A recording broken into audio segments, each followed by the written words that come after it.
Fais un rapide résumé de tout ton palmarès déjà jusqu'à maintenant. Bon, c'est rapide, c'est difficile à dire, hein, parce que ça va être un petit peu long là. Donc j'ai commencé en fait un premier beau titre international en tant que champion d'Europe en 2000, que j'ai gagné également en 2002, donc j'ai deux titres de champion d'Europe, et j'ai trois titres de vainqueur de Coupe du Monde, donc en 2001, 2002 et 2003, plus cinq titres de championnat de France. Et puis des masters comme Arco, que j'ai gagné deux fois, qui sont assez prestigieux, qui existent depuis une vingtaine d'années, quoi. Donc là, ça fait 4 mois que la saison est finie. Tu te prépares comment pour la prochaine saison? Mais je me prépare en fait pour être le moins fatigué possible, pour tenir vraiment la saison, parce que l'année dernière j'ai eu des difficultés à tenir physiquement et mentalement la saison, donc je commence tranquille pour pas être cassé en début de saison 2004.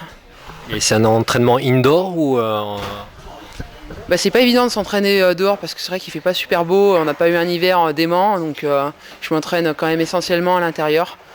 Et, deux à trois fois par semaine, et si je peux grimper une fois par semaine dehors, ben, tant mieux, mais j'essaye de diversifier au maximum mon entraînement, mais c'est pas évident, hein. l'année dernière, tu as fait une grosse coupure avec de la grimpe en falaise à très très haut niveau. Tu penses le refaire cette année?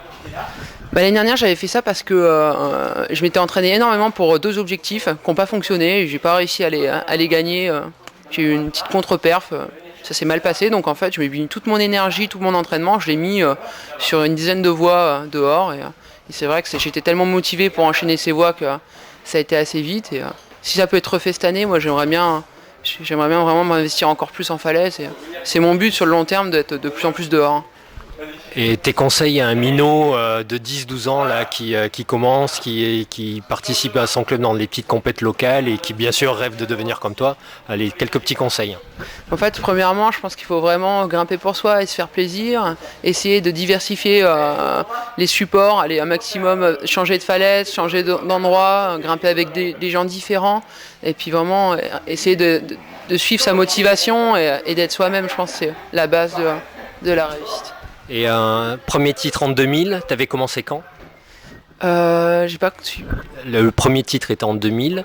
Tu commences l'escalade vraiment à t'entraîner, etc. En quelle année? En fait, j'ai commencé l'escalade en 94, et après j'ai commencé à m'entraîner, je pense vers 98. Vraiment m'entraîner, et après c'est vrai qu'au fur et à mesure des années, pour moi l'escalade, moi je m'entraîne pas réellement en fait, je grimpe, et si ça m'entraîne derrière tant mieux, mais je cherche pas à faire un planning hyper cadré, je fais vraiment en fonction de mes motivations, de ce que je ressens, quoi. Donc c'est vrai que mon entraînement il est vraiment basé sur mon expérience au fur et à mesure des années, de ce que j'apprends sur chaque année. Ok.